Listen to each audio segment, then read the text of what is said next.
presenting Shri Vishwataarak Ratnatrayi Vidhya Raajitam Jainism course written by Param Pujya Sadhviji Bhagwan Shri Maniprabha Shriji Maharaj Saheb.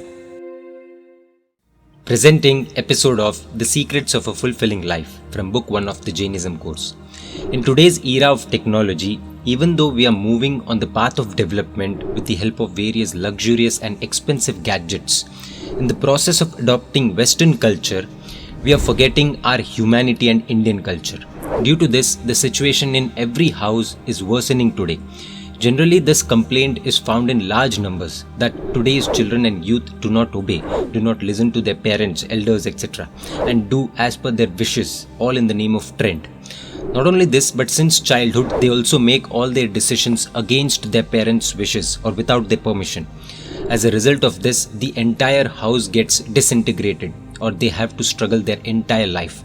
From the scientific or modern viewpoint, we are moving way ahead on the path of progress.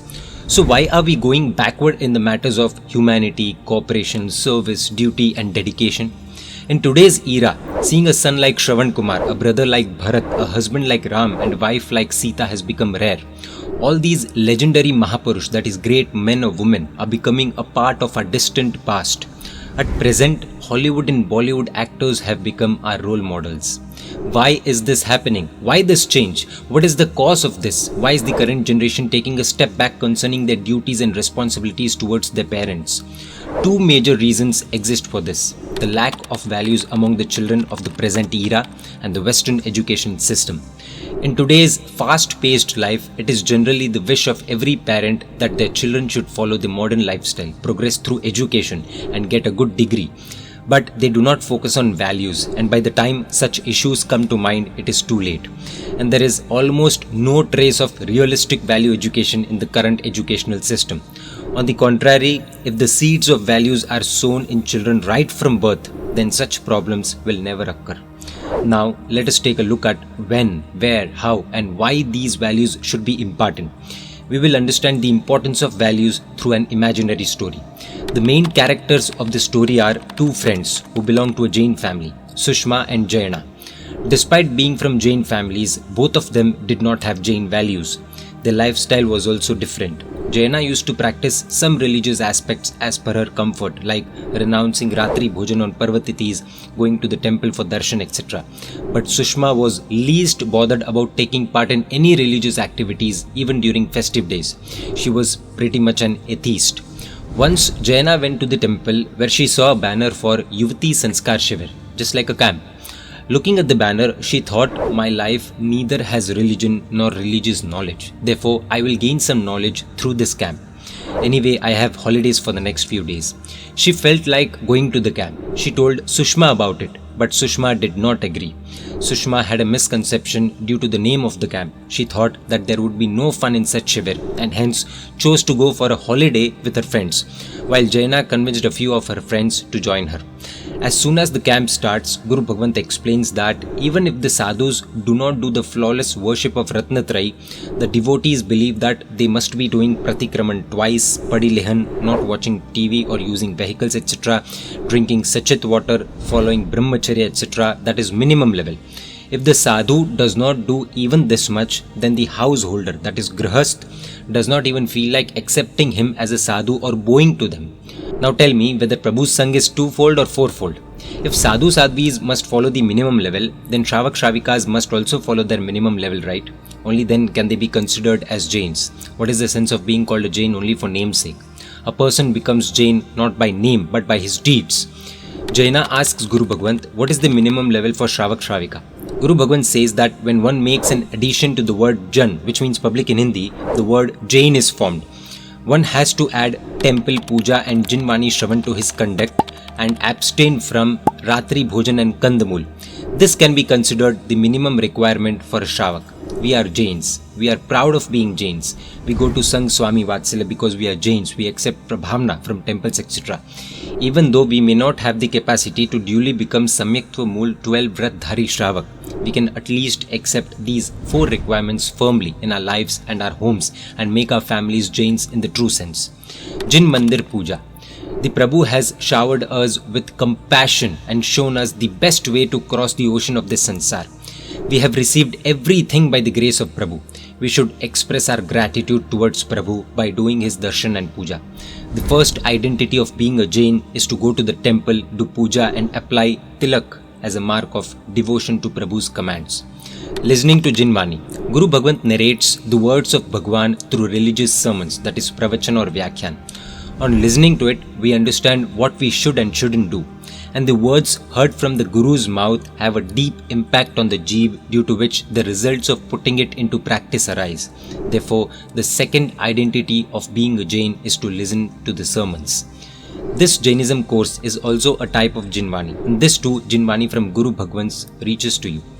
That is, if Guru Bhagwant is not present nearby, then one can gain the knowledge of Jainism through books also. A question arises here. Instead of listening to Jinvani, will it be okay if we do Prabhu Puja Bhakti with pure dravyas for 2 hours?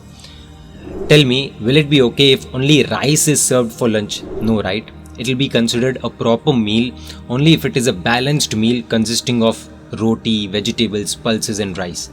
Similarly, it is appropriate to listen to sermons at the time of sermons and do puja at the time of puja. It is said in the scriptures like Sadhviji that if there is not enough time, then one should definitely listen to Jinvani even if the puja is done later or by appropriating it less time. Because only kriya with proper knowledge leads to salvation, that is moksha. Ahar Shuddhi. The body requires only useful and suitable food. The food which does not harm the body is useful. That which does not harm the soul and mind is a suitable diet. What we eat with prudence and as per the commands of Prabhu, just to sustain the body, is called ahar. That is, ahar is food for survival. Eating out of infatuation and attachment, taste, without discriminating between bhaksha and abhaksha is called ahar sanya. That is, living for eating is ahar sanya. Living for eating is ahar sanya. Eating for living is ahar. Some people say that in earlier times there was no electricity. Today there is electricity. So what is the problem if one has dinner, that is Ratri Bhojan, under tube light? Prabhu's command is to renounce Ratri Bhojan. But according to the scientific point of view, is Ratri Bhojan appropriate or inappropriate? Let's check it out. After sunset, microscopic organisms start flying around. These microscopic animals are not visible to the naked eye even under the light of focus lights. Even doctors do not prefer to perform major operations after sunset. They also expect daylight or sunlight during major operations because microscopic organisms are lesser during the daytime than at night. These microscopic organisms stick to the food even at night and enter the stomach along with it, due to which the body becomes diseased. During the rainy season, there are hordes of mosquitoes after sunset, and these mosquitoes get attracted to the tube light or bulb and fall into the food. Many times the windows and the lights of the house have to be closed. Why don't these mosquitoes stay so active in sunlight? Have you ever thought about it? Similarly, the quantity of oxygen required for perfect digestion of food is found only in the presence of the sun, because trees and plants absorb carbon dioxide and release oxygen during the day. The process of photosynthesis runs only during the day, not at night. The digestive system contracts at night and opens with the sunrise. Therefore, food eaten at night is not digested properly. The digestive system activates a little in the morning. Therefore, light breakfast is taken. By noon, it is fully functional. Hence, even a heavy meal is digested well. The digestive system does not fully activate even in the presence of thousands of lights. This shows that only the sun can do the work of the sun. A girl did atthai, that is 8 upavas non-stop, that is together, and after her parna, she went to eat pani puri at a food stall on Sunday night. She ate pani puri. A few live worms along with pani puri went into her stomach, due to which as soon as she woke up in the morning, germs started oozing out from the cavities of her body, eyes, ears, nose, navel, mouth, etc. After getting her examined, the doctor said there is no other treatment for the situation except death. That is, due to the absence of sunlight at night and the use of unfiltered water, stale products and things made in unsanitary conditions or that which were prepared many days ago contain many types of germs, pathogens, bacteria, etc. So after a few days, they are eventually going to betray us. We have understood this in brief, but there are many other disadvantages of Ratri Bhojan and there are many benefits of avoiding Ratri Bhojan. Ratri Bhojan is avoidable from a scriptural viewpoint. Birds like parrots, crows, pigeons, peacocks, etc. also do not eat after sunset. No matter how bright the sky is, they neither fly or eat. No religious leader have given these birds the vow of avoiding Ratri Bhojan. These animals and birds avoid Ratri Bhojan on their own. But the strange irony is that a man who does Ratri Bhojan does not have as much understanding as a bird. Microorganisms do not originate in sunlight because sunlight is a barrier to their birth. Due to the large amount of microorganisms being born at night, even if these microorganisms fall in the food, they are not visible. While having dinner, if ants fall in the food, it causes mental loss. Lice causes ascites. Flies cause vomiting. Spider causes leprosy. A thorn or piece of wood causes pain in the throat. And hair causes loss of voice.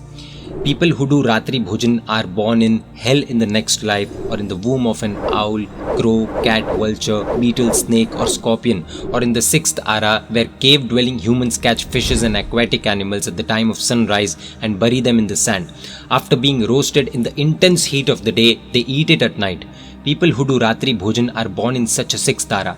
Hearing this description, Jaina and many girls immediately accepted the vow of renouncing Ratri Bhojan.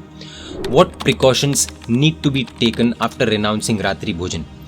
When we move on the path of renunciation, the blessings of our Bhagwan always shower upon us. People who abstain from Ratri Bhojan should clean their mouth 5, 10 or 15 minutes before sunset. Drinking water, eating food or taking medicine till sunset is considered a flaw that is called Lagbhag Velay Vyalu Kidu. Those doing business or jobs should also give up Ratri Bhojan no matter what. If the office is far away, they should take tiffin with them for the evening meal. If this is not possible, then nowadays there is a provision for Chavyar house everywhere. By eating there, you can keep the vow of abstaining from Ratri Bhojan intact. Since Sunday is a holiday, Ratri Bhojan should and must be avoided. If the person who has given up Ratri Bhojan is not able to take the Pachkhan of Chavyar, then with Tivihar Pachkhan, he can sit before 10 o'clock in the night and drink water after reciting 3 Navkars and get up after reciting 1 Navkar. For the minimum level of Shravak, along with renouncing Ratri Bhojan, renouncing Kandamul, that is roots and tubers, is also very important. Why can't we eat Kandamul? Ahimsa Parmo Dharma. This is our ideal dharma. The best, most non-violent life is that of a sadhu. But for a lay person who cannot eliminate sins altogether, Prabhu has shown us the way of Marganusari Jivan. Concerning food, we must keep in mind that we should prepare the food which leads to the least amount of violence. Ideally, one must avoid all types of green vegetables. However, if one cannot live without green vegetables, then one must ensure to consume the vegetables wherein there is the least amount of violence. That is, Pratyek Vanaspati, like lady's finger, green peas, bottle gourd, etc. But one must surely avoid Kandamul, like potatoes, carrots, onions, radishes, etc. By eating them, one leads to the deaths of infinite jeevs, that is Anantkaya Atmas. If you pierce a potato with a needle, the number of jeevs on the tip of the needle has uncountable bodies. Each body has infinite jeevs, Atmas in it. If by some miracle, every jeev in either one of the bodies is turned into a pigeon, then they won't be able to fit in this whole world. This is regarding the single body, that is particle of potato. Just imagine the number of jeeves present on one piece of potato. Now think about the number of jeeves in one whole potato. One needs to remember that a jeev gets life, that is bhav, next birth, as per his bhavna, thoughts. On a day of Chaudas, a man came home to eat. His wife was very religious, so she had prepared pulses since it was Chaudas. The man was an atheist. He said, "I will not eat this. Cook potatoes for me." His wife prepared potatoes for him while crying. As soon as he tried to eat, he got a heart attack and died. Nobody can go against Yamaraj. Just imagine what must have happened to his Atma. Where could have he gone? If one binds Ayushya while drinking cold water from the refrigerator, may take birth as an Apkai, that is jeev of water. If one binds Ayushya while drinking hot tea, may take birth as a Teukai jeev. If one binds Ayushya while enjoying the cold breeze of the air conditioner, may take birth as a Vayukai jeev. While dying, his mind was still indulged in the potato. By the logic of Jaisi Mati Vaisi Gati, he must have been born in a potato. By knowing the horrible state of the jeev being born in a potato's body, you will tremble. Potato is an Anantkai. In the time taken to take one breath, the jeev is born 18 times and dies 17 times. There are unending jeeves in one body of potato. Even if a single ghost enters our body, we can't bear that. Imagine being in the same body as infinite other jeeves. Imagine breathing together with infinite jeeves. How horrible it must be. Once someone is born there, they must be born there for at least infinite bhavs or lives. Only then can they go to a different gati. Guru Bhagavan says that if one does not have to endure the unending sorrows of such gatis, then they should renounce Kandamul from this moment onwards. Jaina decides to renounce Kandamul for life. There is a Granth by the name of Dharma Sangraha. It was written about 300 years ago. In the chapter of Avashak Churni, it has been mentioned that even if a person has to die due to hunger in a forest or during a famine, he must not consume Kandamul. Ginger and green turmeric form a part of Anantkai. Yet everybody uses those when they are dried and become dry ginger powder, that is sont and turmeric respectively. Even sadhus accept it in their gochri. In that case, can we consume potato wafers or French fries? Ginger and green turmeric are Anantkai and hence they are forbidden as per our scriptures. But once they become dry and change their form to dry ginger and turmeric respectively, they can be consumed as a medicine. How much of these can a person consume in a lifetime? Also, there is less scope for taste or attachment compared to potatoes, onions, etc. The processing required to turn potatoes into wafers and French fries is too elaborate. A person can easily finish 1-2 kilo of wafers in a day or two, and it is obvious that there will be an attachment to it. Taste matters. If the same was the case with dry ginger, Prabhu would have prohibited that as well. This is why potato wafers and French fries are prohibited. The minimum level for a Shravak is renouncing Ratri Bhojan and Kandamul. However, do remember one important thing. Hotel or restaurant is one such place where both the sins, Ratri Bhojan and consumption of Kandamul take place. Therefore, the minimum level for a Shravak also includes avoiding hotel or restaurant. One day at around 5 am, Maharaj Sahib was doing Bihar. Sahebji passed by a hotel, that is a restaurant or food stall, where a person was making chutney without washing the mixer. Sahebji asked him, "Brother, why didn't you wash the mixer?" The guy replied, "It's been 6 months since I have washed it. If we don't wash the mixer, it leads to the birth of some insects. When these insects are mixed in the chutney, it tastes really very good. If I wash it, then my business will suffer a lot. This chutney is a speciality of our hotel, Sahebji." Things like batter, chutney, etc. are kept for many days, and even the utensils are rarely washed. Flies, mosquitoes, ants, etc. form seasoning in these items along with other unhygienic products. One day, Chintu went to a hotel with his parents. They ordered tomato juice. The waiter brought 3 glasses of juice. Chintu had taken a vow of avoiding eating at hotels, but his mom slapped him and told him to drink it. He tried to use the spoon to get out any pieces of tomatoes, but he ended up removing a piece of chicken instead.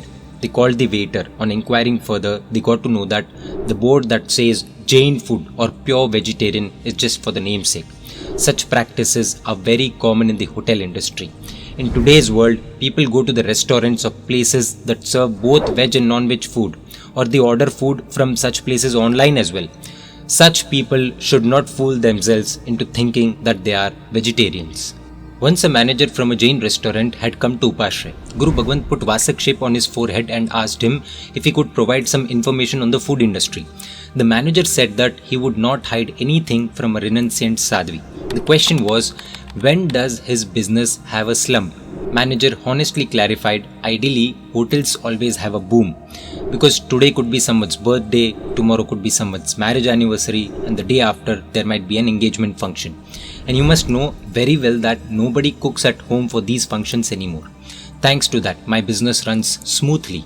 But when your Chaturma starts, Sahebji, we see a slump for about 2 months. And if we consider the 8 days of Paryushan, then our business becomes virtually non-existent, because the number of Jain patrons far outnumbers the other patrons. I am a Jain, I manage the restaurant, I get my tiffin from home daily. But Sahebji, I must say, the impact of your preaching lasts only for 2 months. People follow your instructions religiously for 2 months only. But after Paryushan, they flock over to hotels, restaurants like a pack of wild, hungry wolves. So basically, whatever we lose in 2 months, we end up making 4 times that after the 2 months are over. Guru Bhagwan asked, what was the need to bring home-cooked food daily for you? Fresh food must be cooked at restaurant anyway, right? The manager replied, this is business. The only thing we care about is money. For this, we cut our costs, we buy very cheap materials, we buy cheap vegetables, even if it means buying rotten or stale vegetables. Even if there are insects in it, my servants buy it and immediately cook it. Nobody cares for small insects, nor does anyone have time to carefully remove insects, etc. Similarly, we buy the cheapest grains and immediately grind them into flour. If my servants waste their time cleaning grains, Sahebji, how will we serve our customers quickly? There is always a long queue, right? It is costly to clean grains. The kitchen is either underground or at the back where no one else is allowed. There is no natural light and hence we use artificial lights there. As hotels are open throughout the day and close late at night, the staff works long hours. Nobody has time to wash their hands or follow general hygiene. The toilet is so close to kitchen, Sahebji. If they need to urinate, they go, come back without washing their hands and start working.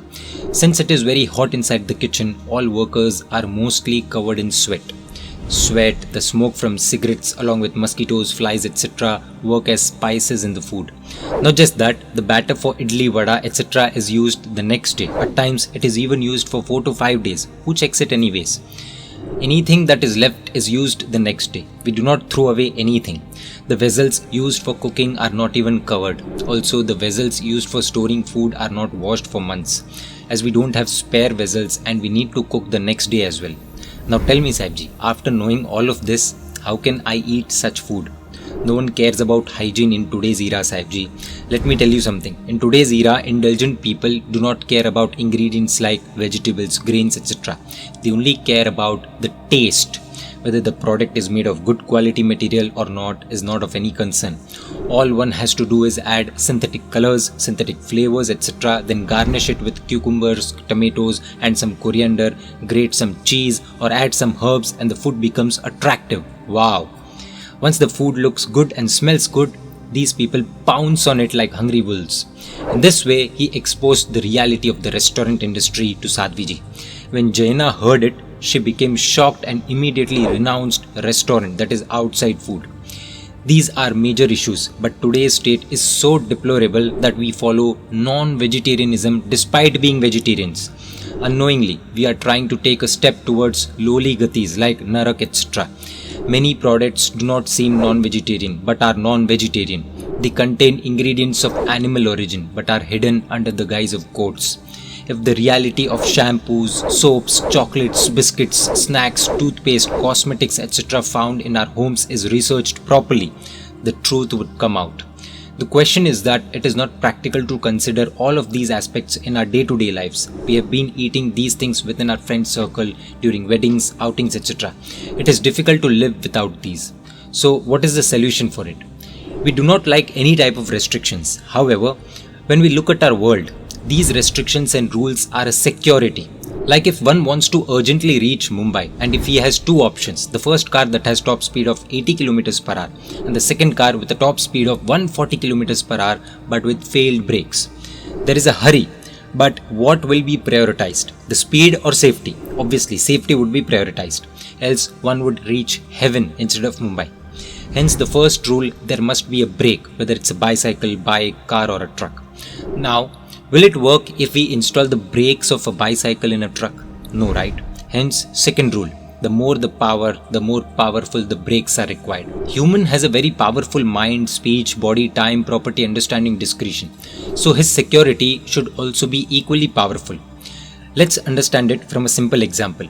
The security that a municipal corporator gets from the government, MLA gets more. The CM gets much more.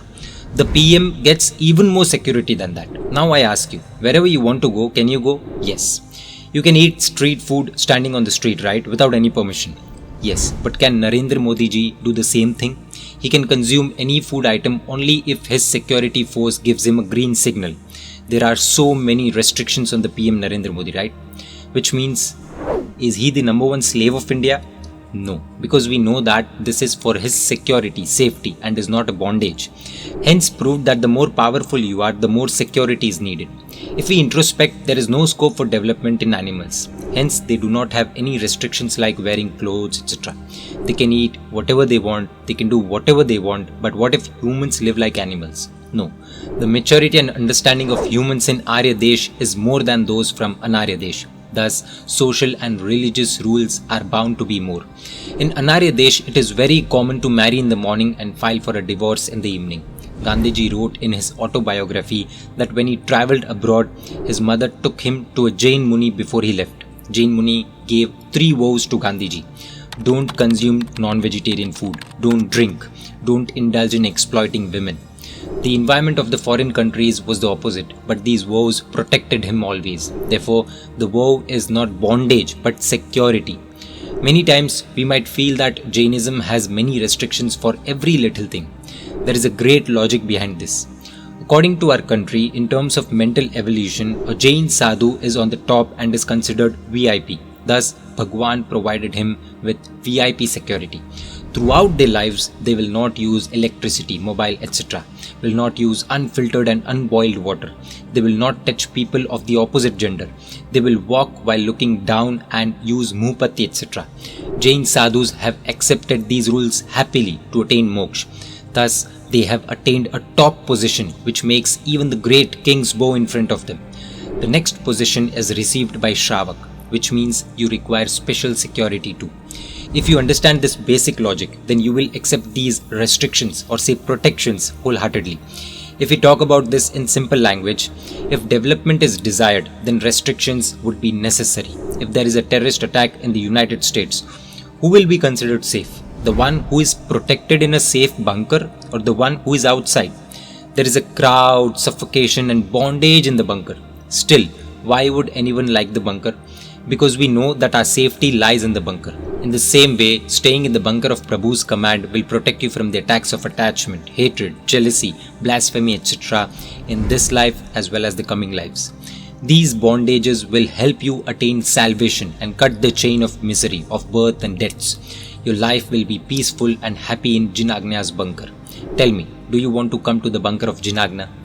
Like how a girl and boy falling in love is not enough for the society. They have to get married and enter a circle of commitment. In the same way, vows, that is vrats, are important. Here a question arises that it is better to not take a vow rather than risk of breaking it in the future, right? So if I say, isn't it better to not wear clothes at all than to expose them to dirt and pollution? No, we can wash these clothes to remove the dirt. Similarly, we can wash off our sins by taking alochana. But it must be clear that there is no security without vows. Like how there won't be proper conduct or systems without rules in schools, colleges, countries or any organization. In the same way, it is important to have control over your lives through rules and vows for your personal growth. To protect yourself from terrorists, if you are offered 2 or 4 bodyguards by the police, how many would you choose? Obviously 4, right? The more the better. Similarly, the more restrictions, the more the security.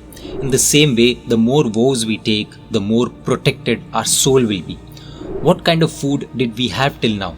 And what kind of due diligence did we ensure while preparing food is ponderable. Guru Bhagwan says that one has to bear the horrible consequences of Ratri Bhojan, Kandamul, outside food and items of animal origin. Consequences like diseases, laziness, decrease in the purity of mind, binding of Naragati and Ashata Vednya Karm, restlessness, the continuance of the tradition of Durgati, and sorrows in the afterlife, dependence and getting slaughtered as an animal, enduring the unending torture of hell for a minimum of 10,000 years and at most for 33 Sagropam. To save oneself from all of these, one will have to become a minimum level Shravak Shravika. What shall be done in order to become minimum level Shravak? Do Darshan Puja daily. On getting an opportunity, read the Jainism course or any other religious books daily. Renounce Ratri Bhojan. Renounce Kandamul. Listen to Jinvachan. Renounce outside food. Renounce cheese, butter and other products that contain non-veg ingredients. There are many benefits of these rules. Like you'll be able to save time for Pratikraman, Swadhyaya and meditation, that is Dhyan. Your body and mind will get an invitation to good health. You'll be able to save your Atma from many sins. You'll be able to put a stamp of Jainism on yourself. You will feel the pride of being a Jain. Some useful things to keep in mind while eating. Keep the vessels of curd, buttermilk covered and away from dal, etc. Sit in such a way that dogs, cats and beggars are not able to see you. Before eating, offer food to Sadhu Bhagwant, Sadharmik, cow, etc. Do not appreciate or denounce the food. Do not speak with food in your mouth. Avoid reading books and using a mobile phone or laptop, etc. while eating. Do not eat with both hands, and do not insert the hand used for eating in vessels or containers. While eating, ensure that a single grain should also not fall outside the plate. If it falls, pick it up immediately, otherwise ants etc. will come. Also, we cannot disrespect food by throwing it in the dustbin. Before eating, chant Navkar mantra so that the food doesn't cause any indigestion, diseases, stomachache etc. Before eating, examine if by chance the food is against Prabhu's Agna, that is Abhaksha or Anantkai. Do not eat food cooked by women who are on their period. Do not eat while angry or extremely tense. If food is left over after eating, immediately use it by giving it to cows, dogs, beggars, etc. Do not keep the used utensils for more than 48 minutes. Do not eat on broken dishes or paper plates. Before eating, inquire whether the elders, kids and servants of the family have eaten or not. If things like kokum, chilies, etc. come into your food, then chew them, do not throw them. We are blessed with Jinshasan, in which such priority has been given to the survival of Jeeves, even in food. What can one say about its other aspects? In this way, many classes on philosophy, pujan, vidhi, etc. were held in the camp. For the first time in her life, Jaina got to understand religion in such depth that she was very influenced by it, and in every class she accepted vows as per her capability. In this way, 10 days of the camp were over. After the camp, Jaina came home as a different person. She narrated all the incidents about the camp to Sushma. Shocked by the vows taken by Jaina, Sushma asked her, "Are you fine? Do you know what it means to renounce Ratri Bhojan for life? It is the job of sadhus to preach, and you have accepted so many vows without thinking. You let the holidays go to waste. Had you joined us, you would have enjoyed it a lot. You missed everything. Only time will tell who missed the opportunity and who attained true knowledge." In this way, both of them started living their lives according to their respective beliefs. After the camp, Jaina started doing Jin Puja daily.